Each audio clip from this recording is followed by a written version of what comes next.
সুইডেনকে বাংলাদেশে আরও বিনিয়োগের আহ্বান জানিয়েছেন প্রধান উপদেষ্টা অধ্যাপক ডক্টর মোহাম্মদ ইউনূস। তিনি বলেন, অন্তর্বর্তী সরকার ব্যবসা সহজ করার জন্য গুরুত্বপূর্ণ সংস্কার কার্যক্রম পরিচালনা করছে।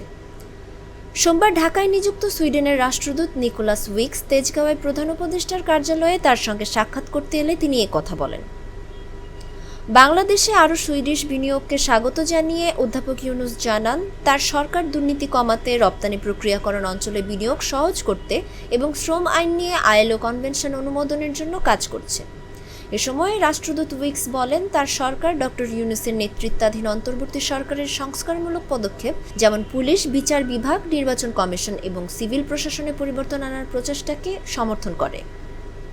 তিনি বলেন, এই রূপান্তর প্রক্রিয়ায় আপনি আমাদের পূর্ণ সমর্থন পাচ্ছেন। সাক্ষাৎকালে তারা জুলাই-আগস্ট বিপ্লব, সরকারের সংস্কার উদ্যোগ, বাংলাদেশে সুইডেনের বিনিয়োগ এবং নারীদের গণ আন্দোলনে ভূমিকার বিষয়ে আলোচনা করেন। প্রফেসর ইউনূস বলেন, তার সরকার নির্বাচন অনুষ্ঠানের আগে সংস্কার কার্যক্রম সম্পন্ন করার জন্য দৃঢ় প্রতিজ্ঞ। তিনি বলেন, বিপ্লবের মূল মন্ত্র ছিল সংস্কার। তিনি উল্লেখ করেন, দেশের পরিস্থিতি স্থিতিশীল হলেও বিভিন্ন গোষ্ঠীর উচ্চ প্রত্যাশা মোকাবিলা করা এখনও একটি চ্যালেঞ্জ।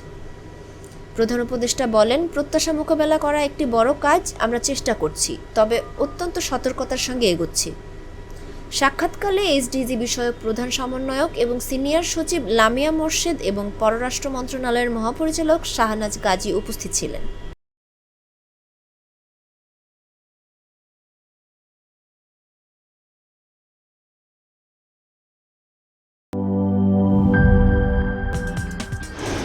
কি boss, vital match, tough opponent, tension? Come on bro, অপোনেন্টকে নিয়ে ভাবার সময় আছে। আসল অলরাউন্ডারের কাজই তো হলো যে কোনো টাফ সিচুয়েশনে টিমকে অলরাউন্ড প্রোটেকশন দেওয়া।